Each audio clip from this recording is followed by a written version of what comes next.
Does stress cause reverse T3, or does the wrong conversion from taking too much T4 cause reverse T3 and then cause us to feel stress and cause the metabolic shutdown?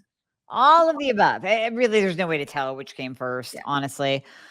So some people have a genetic SNP. It's the D101, D102. No 23andMe and DNA company do not test for this. This is a very specialized test. It used to only be in Europe, but I found a couple of companies here. Actually, my one health coach that does epigenetics has a full panel that tests for it. So I finally had mine tested after 20 some years of knowing that I'm T3 only and that I do not convert. And look, lo and behold, I have the genetic SNP that basically says you're probably not going to convert T4 to T3 very well.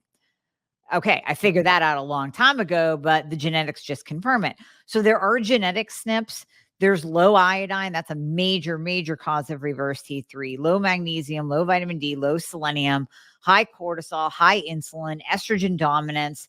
I mean, it really, the list goes on and on. So when you, environmental toxins, underlying infections, I know we were like kind of brainstorming the other day of what could be going on with you and another client of yours with elevated reverse T3.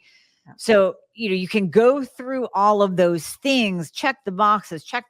Do I have this? Do I have this? But then when it's all said and done, if you're going through all those boxes going, you know what? I'm not insulin resistant. I'm not estrogen dominant. I take my iodine, my vitamin D is perfect. I'm taking my mag every day, like all of that. Then it might just be number one, you're on too much T4 and not enough T3 that we have to change that ratio. Number two, you might need T3 only. And then number three, it might just be genetics.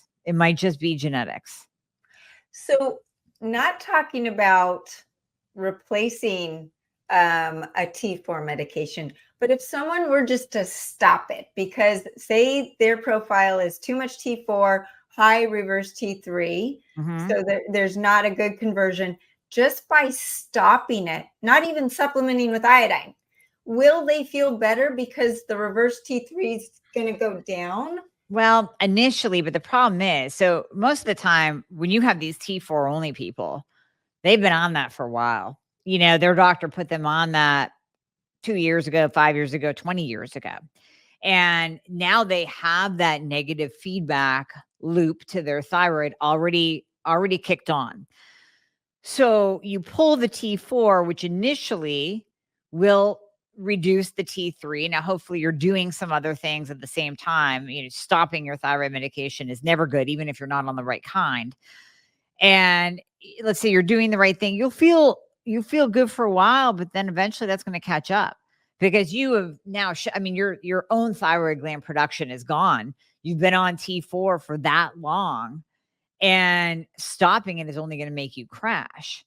So there's kind of a fine line. Instead of stopping it, I would rather catch those people and add in some T3. So take the T4, hypothetical, let's say somebody's on 88 micrograms of T4. So, okay, let's bring that down to maybe 50, maybe even like 35, and let's add in some T3. So now we're lowering that T4 that converts to reverse, because the only thing that converts to reverse T3 is T4. That is it. There's no other hormone that converts to reverse T3. So we bring down the T4, we add in some T3. Now we've kind of changed that seesaw. We've changed the ratio a little bit. The T3 is coming in, and that will push down the reverse. And the T4 has been lowered, so less is converting to reverse. Really, if let's say, and I know we're going to get into some labs and values, if I have a patient that comes in with an elevated reverse T3, low free T3, and they're highly symptomatic, I'm giving them T3 only for a while. And then we'll add the T4 in, because that T3, pulling the T4 and adding the T3 in, will push down the reverse. Then we can start experimenting, putting the T4 back in, going, okay, here's some T4. How do you feel? Did you go hypo again in that week or 2 weeks that we added back in the T4? Yes. Oh, okay. Well, then pull it out again. Then just do T3 only for a little bit, and we'll try that again down the road, adding the T4 in. So sometimes it's a trial and error to find out what someone really needs. So for me personally, we're not going to be showing my labs, but I feel great. I Right. feel good. I have Right. energy. I don't need naps. I don't need alcohol. Yes, I love my cup of coffee in the morning, but I don't go for a cup number 2 or 3. Right. I feel good. On my labs, there were high liver enzymes, but there was also high reverse T3. My free T3 was in a good range. I mean, Mhm. you said it was okay. Yep. So what does that mean? Why do I feel so good if my reverse T3 is high? And could it be viral? Yeah. Could it be something I was just exposed to? I did just go traveling.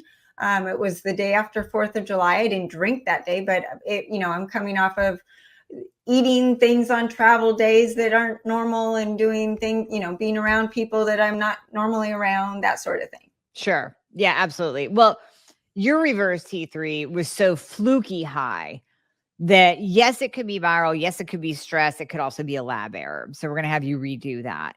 But it absolutely could be a viral. So anytime your body, let's say you were exposed to any kind of viral load, that is enough to stress your body and to kick up reverse. Because think about it. If reverse T3 is there to save us when we're laying in the ICU or the ER, it certainly is going to kick up if we're fighting a viral infection. Again, body protection.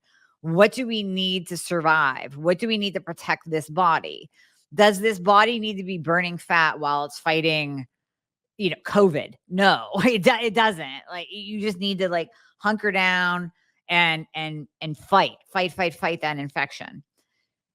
So any kind of infection, whether, I mean, really, whether you know it or not. I've also looked at labs where I've seen monocytes elevated, white blood cell count elevated. And I'm like, are you sick? They're like, well, I was fighting a little something when I went for the lab. I'm like, yeah, I can see it on here.